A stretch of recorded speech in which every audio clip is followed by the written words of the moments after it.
What's a guy gotta do to get a standing ovation? Alex did not look excited about having to dazzle us.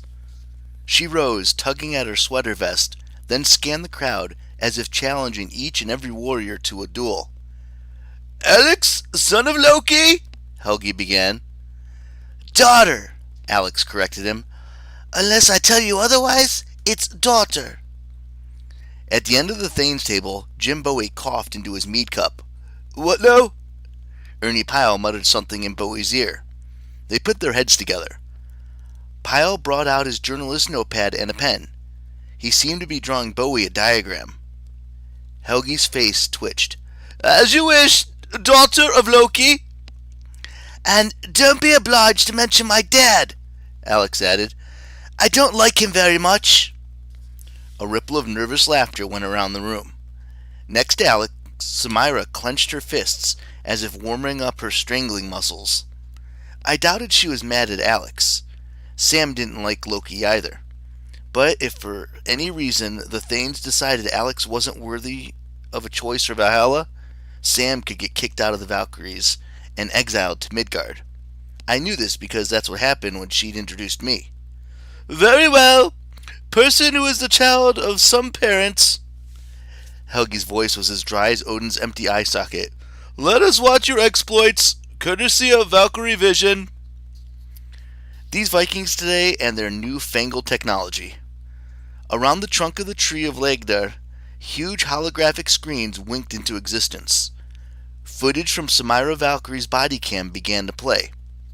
Sam was an expert at trigonometry, calculus, and aviation, so you'd think she could figure out how to use a camera. Nope. She always forgot when to turn it on and off. Half the time her videos came out sideways because she'd clipped the camera on wrong. Sometimes she recorded entire missions where the camera showed nothing but her own nostrils.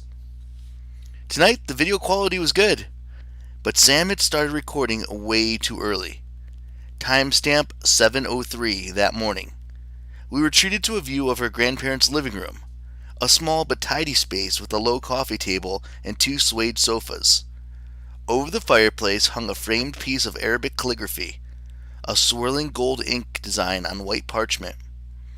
Proudly displayed on the mantel underneath were pictures of Sam as a toddler with a toy plane, as a middle schooler on the soccer field, and as a high schooler holding up a large trophy.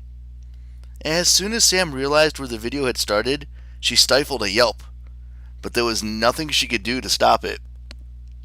The video panned to the left to a dining area where three older people sat drinking tea from fancy gold-rimmed cups. One guy I knew, Abdel Fadlin, the owner of Fadlin's Falafel. There was no mistaking his mane of silver hair and that tailored blue business suit. The other two must have been Sam's grandparents, Jid and Bibi. Jid looked like Santa Claus or Ernest Hemingway, barrel-chested and moon-faced, with a snowy beard and lots of smile wrinkles. Today, though, he was frowning. He wore a gray suit that probably fit him 20 years and 20 pounds ago. Bibi wore an elegantly embroidered red and gold dress with matching hijab. She sat with perfect poise like royalty as she poured tea for her guest, Mr. Fadlin. From the angle of the camera, I guess Samira was sitting on a chair between the two sofas. About 10 feet away in front of the fireplace, Amir Fadlin paced in agitation, running his hands through his slick dark hair.